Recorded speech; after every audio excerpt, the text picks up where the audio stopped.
myself Ajay Kumar Sarkar. Welcome back to my channel. So today I will discuss about differentiation. आज मैं discuss करूंगा differentiation के बारे में, जो कि फिजिक्स में न्यूमेरिकल बनाने में या कुछ भी मोशन इन स्ट्रेट लाइन को समझने में भी डिफरेंशिएशन इंटीग्रेशन का काम आएगा। तो चलिए स्टार्ट करते हैं। तो डिफरेंशिएशन में पहला एक बात आता है कांस्टेंट। नॉर्मली कांस्टेंट और वेरिएबल के बारे में हम लोग 10th में अच्छे से पढ़े हैं। तो कांस्टेंट क्या होता है? A quantity whose value remains unchanged during mathematical operation। कोई भी मैथमेटिकल ऑपरेशन जैसे प्लस माइनस डिवीजन मल्टीप्लिकेशन में क्या होता है कि वो अनचेंज रहता है। तो उस टाइम क्या हो जाता है? वो कांस्टेंट हो जाता है। जैसे हम लोग अगर एक क्वाड्रेटिक इक्वेशन अगर लेते हैं तो ये जो c है ये कांस्टेंट रहता है हमेशा। मतलब अगर हम लोग कोई भी x का वैल्यू देते हैं तो चेंज हो रहा है ये, लेकिन ये कांस्टेंट रह रहा है। ठीक। वेरिएबल क्या होता है? Quantity which can take up different values. मतलब एक तरह से अब x है, यहाँ x का वैल्यू हम लोग तो इंटीजर आपका इंटीजर ले सकते हैं, रैशनल इरैशनल ही ले सकते हैं। तो वैल्यू चेंज हो रहा है। अब मेन ये दोनों बताने का मकसद था कि फंक्शन समझाना था। तो फंक्शन क्या होता है? तो फंक्शन होता है quantity y is called function of variable x if corresponding to any value of x there exists a single definite value of y। तो इसमें क्या बोलना चाह रहा है? अगर मतलब कोई भी अगर ले रहे हैं, मतलब एक तरह से लिखते हैं ऐसे, तो ये इसका फंक्शन तभी होगा जब x का वैल्यू हमेशा कुछ कुछ लेंगे। जैसे कुछ कुछ मतलब मान लीजिए इंटीजर ही ले रहे हैं। मतलब अगर यही है fx equal to ax square plus by plus c, यहाँ पे हर x का वैल्यू में आपका y का एक यूनिक और एक डेफिनिट वैल्यू आएगा। तो ये हो गया आपका फंक्शन। तो अब देखते हैं limit of a function.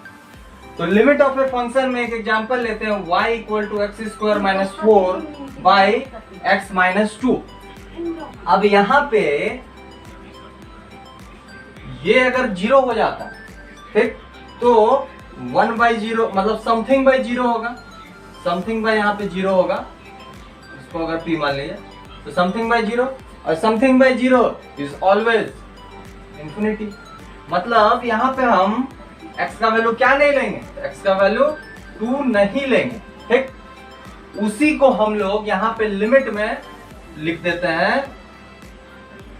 y equal to such that limit x tends to 2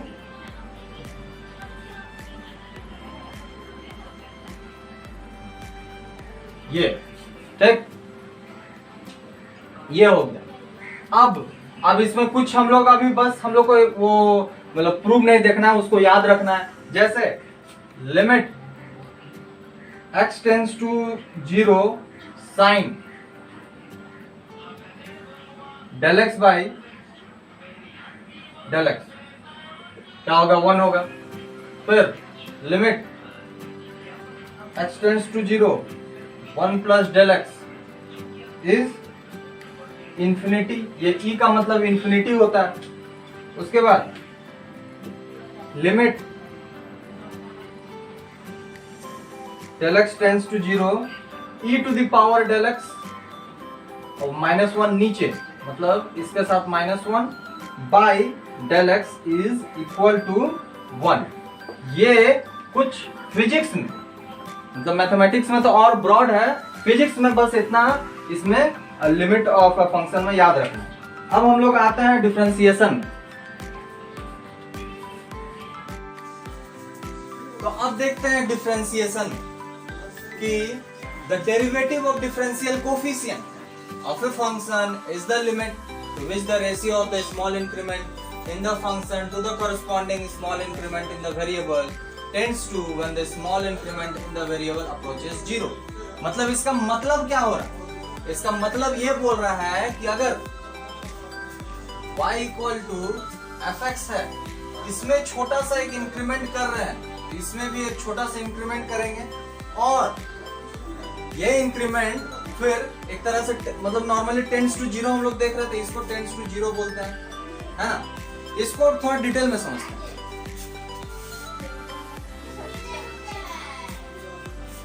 अब इसमें एक तरह से हम x में छोटा सा इंक्रीमेंट करते हैं डेल x का, तो उसमें इंक्रीमेंट हुआ तो इसमें भी इंक्रीमेंट होगा, तो इसमें हो गया डेल y का इंक्रीमेंट। ठीक, अब चेंज क्या आया?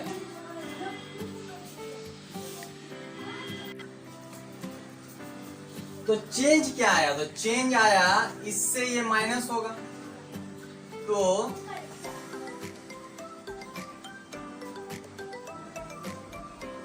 Minus y is equal to f x plus del x is minus f x. ठीक, ये आया, तो यहां से डेल वाई हो जाएगा f x plus del x minus f x. दोनों तरफ हम लोग डिवाइड कर दे रहे हैं डेल एक्स से।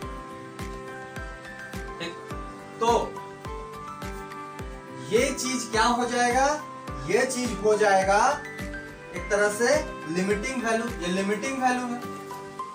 ठीक, जब ये लिमिटिंग वैल्यू को हम लोग अप्रोच करवाएंगे, मतलब डेल एक्स अप्रोचेस टू 0, जब भी ये 0 हो जाएगा तब तक ये अनडिफाइंड हो जाएगा। जब वो अप्रोच कर रहा है तब क्या हो जाएगा? इस चीज को हम लोग क्या बोलेंगे? इस चीज को बोलेंगे डेरिवेटिव। डेरिवेटिव या कोएफिशिएंट ऑफ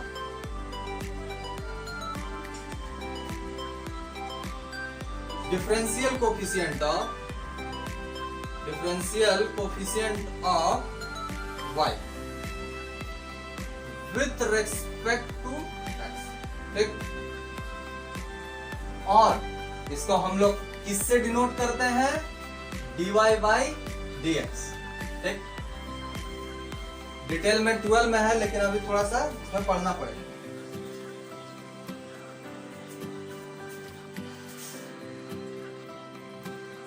अब हम लोग आते हैं कि नॉर्मली जो इस्तेमाल होगा डिफरेंशिएशन करने में, हमको इसका dy by dx निकालना है, डिफरेंशिएट करना है।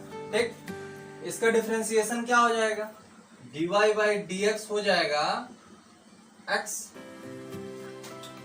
यहां पे जो रहता है वो यहां आता है, और 1 जो है पहले से उससे एक माइनस हो जाता है, तो वो क्या गया? 1 into x to the power 0 which is 1।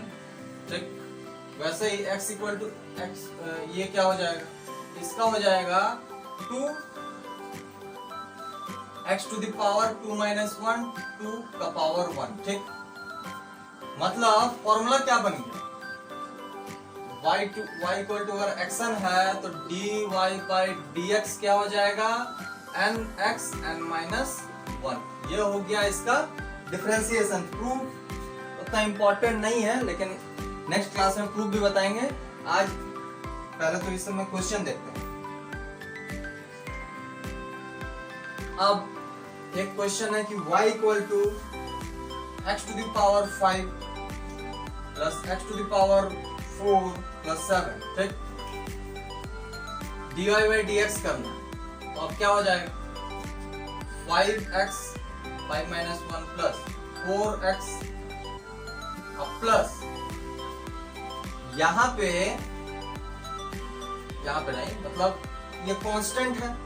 Constant का डिफरेंशिएशन हमेशा क्या देता है? 0 देता है। ठीक, ये क्या हो गया? 5x to the power 4 plus ये हो गया इसका dy by dx। So that's the wrap for today. I hope you like the video. Do comment your feedback. Thank you so much. Have a great day.